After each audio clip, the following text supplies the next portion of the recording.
vậy rất khổเลยvới mình chú mình với thâu tuổi lên cảm thấy đó là khua khi ăn món vất rồi rồi anh đi tập chơi rất là nó tuổi vô bị còn lúc tục là mình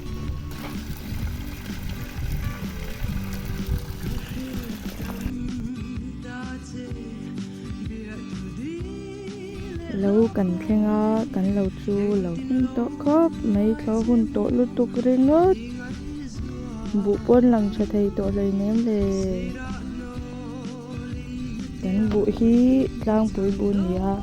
cần rít chèn nằm đôi chút thấu phai to bị khóc mấy bột sai bê tê bột tê inang ra parsi alo lâu boka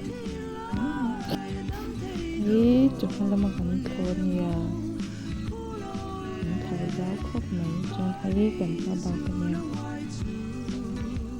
hiểu út răng mặc gì khi cả là không ai đâu xin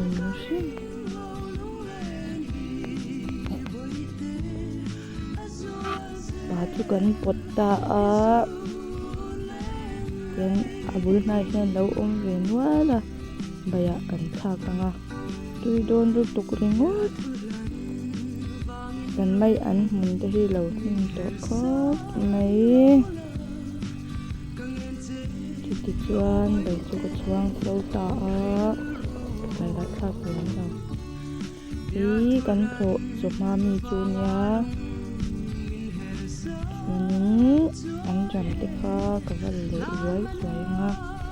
ý cần vụ mình nè nha anh em tổ lúc đó khổ và rất cần ngay đó nè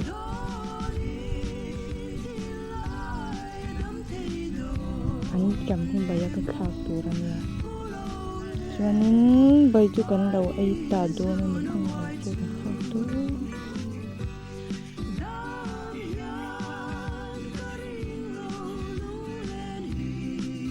cho phạt mà cần bung lệ dưới hết ai cần khổ thì chú khai mình tủ ra nè tại hiện vây lâu tôi phải cảm thấy là số thiên lệ bộ về cả ổn về đơn là cái chân vây lâu tế khai là tủ ăn tôi phải ổn đơn nè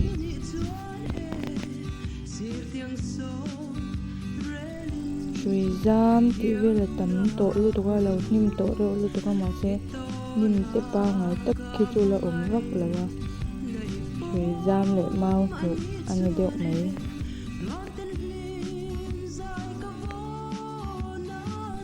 cái khẩu nó đây trang trên đường rồi lúc có cái mà bông ăn cái khẩu tu rằng cái cồn nó đủ cái độ khóc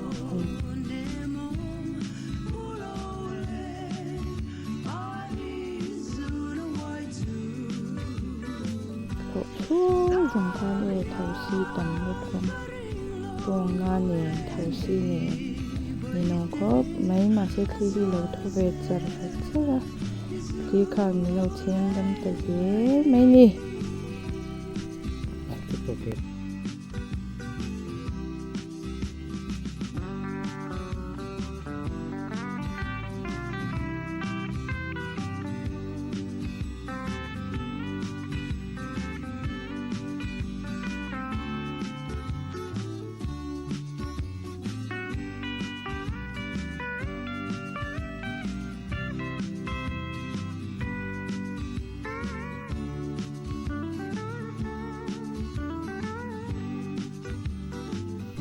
lang hạt thổ hi chu